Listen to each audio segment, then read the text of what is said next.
자, 인공지능 혁명이 지금 우리 앞에 정말 극적인 선택지를 던져주고 있습니다.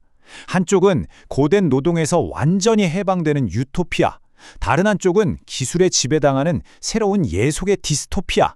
우리는 지금 그 거대한 갈림길에 서 있는 거죠.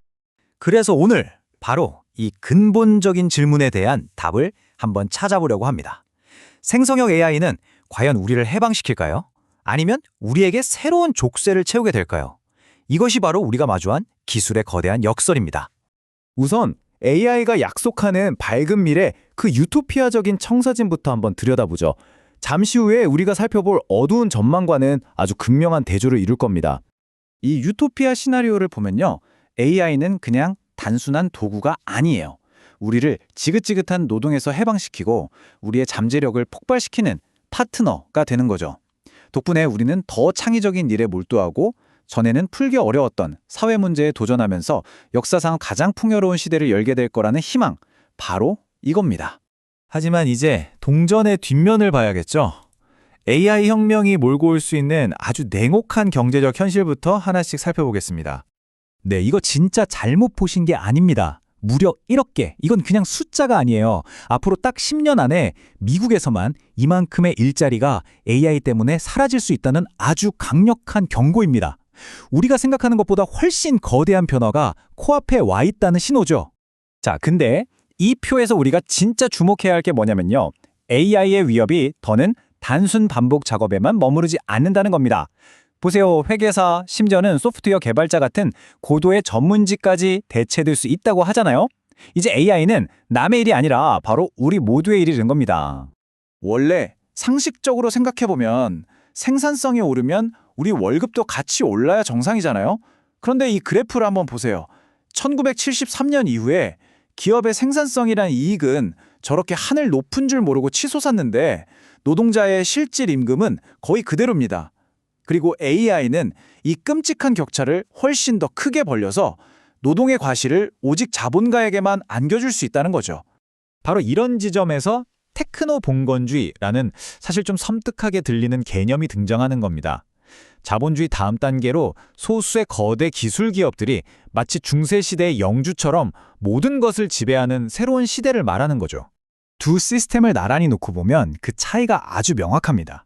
산업자본주의가 물건을 팔아서 이윤을 남겼다면 테크노 봉건주의는 플랫폼에 접속하는 대가로 지대를 걷습니다.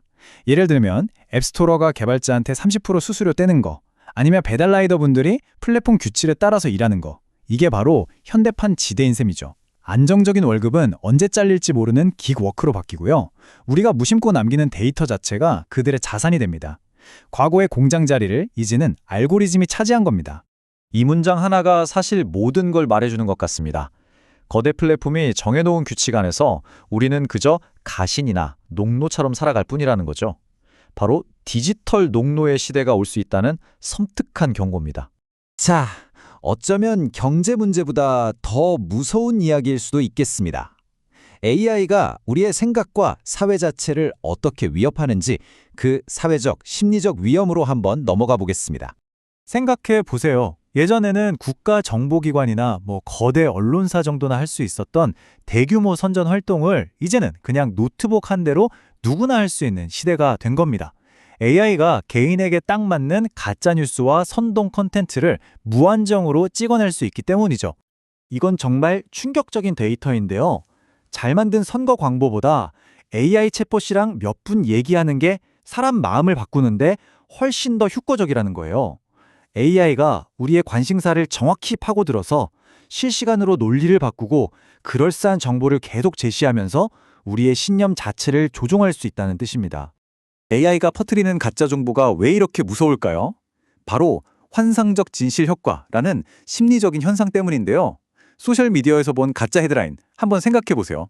처음에는 에이 설마 하면서도 계속 보다 보면 어느새 그럴 수도 있겠다 싶어지잖아요. 거짓말도 자꾸 듣다 보면 진실처럼 느껴지는 겁니다. AI는 이 과정을 무한히 증폭시켜서 결국 우리 모두가 딛고 서 있는 이 현실이라는 땅 자체를 무너뜨릴 수 있는 거죠. 그리고 권위주의 정권들은요, 이미 AI를 가장 강력한 통제 도구로 쓰고 있습니다. 안면 인식으로 시위대를 추적하고 특정 종교의 옷을 입은 사람들을 골라내고 심지어 특정 집단을 잠재적 위협으로 분류해서 미리 감시합니다. 개인의 사상과 신념의 자유가 뿌리째 흔들리고 있는 겁니다. 자, 지금까지 좀 암울한 얘기를 많이 했는데요. 그럼 이제 우린 뭘 해야 할까요? 이 AI 시대에 맞춰서 우리 사회를 어떻게 재설계할 수 있을지 그 해결책을 한번 모색해 보겠습니다. 일자리가 줄면 당연히 소득세도 줄겠죠. 그럼 국가는 뭘로 운영될까요? 그래서 나온 아이디어가 바로 로봇세입니다. AI나 로봇을 도입해서 얻은 이익의 일부에 세금을 매겨서 줄어든 세수를 보충하고 실업자를 돕거나 모두에게 기본소득을 주는 재원으로 쓰자는 거죠. 물론 기업의 기술 개발 의지를 꺾어서 혁신을 저해할 수 있다는 반대 의견도 아주 팽팽하게 맞서고 있습니다. 이런 위험에 대해서 유럽연합이 내놓는 첫 번째 제도적인 답변이 바로 이 AI법입니다. 가장 위험한 AI 기술에는 법적인 금지선을 긋겠다는 거죠. 사람의 잠재의식을 조종하거나 시민들에게 사회 신용 점수를 매기거나 공공장소에서 무차별적으로 사람들의 얼굴을 감시하는 AI는 절대 용납하지 않겠다는 강력한 의지입니다. 결국에는 사람이 변해야 합니다. AI 시대에 살아남기 위해선 교육의 대전환이 필수적이라는 거죠. 싱가포르와 핀란드 같은 나라들은 이미 모든 국민이 AI를 읽고 쓸 줄 아는 능력, 즉 AI 리터러시를 갖추도록 국가 교육 시스템 자체를 바꾸고 있습니다. 그래서 미래 교육의 핵심은 바로 이 네 가지라고 할 수 있습니다. AI가 뭔지 아는 지식, 이건 기본이고요. 여기에 AI가 내놓은 답이 진짜 맞나 의심해보는 비판적 기술, 그리고 그 기술을 올바르게 사용하는 인성, 마지막으로 이 모든 것을 평생에 걸쳐서 계속 배우는 메타학습 능력까지, 이 네 가지를 갖춰야만 인간이 AI의 주인이 될 수 있습니다. 결국 우리가 나눈 모든 논의는 이 한 문장으로 모아지는 것 같습니다. 더 이상 일이 우리 삶의 중심이 아닐 수도 있는 시대. 우리는 이 시대에 맞는 완전히 새로운 사회계약을 만들어야 합니다. 기술이 가져온 풍요로움이 소수에게만 돌아가지 않고 그 어떤 경우에도 인간의 존엄성이 최우선이 되는 사회. 그것이 우리의 목표가 되어야 합니다. 자, 마지막으로 이 질문을 여러분께 남기면서 마무리하려고 합니다. 지능 자체가 가장 비싼 자본이 되는 세상에서 인류 대다수가 뒤처지지 않도록 우리는 무엇을 해야 할까요? 이 거대한 도전에 대한 답은 결국 우리 모두의 손에 달려 있습니다.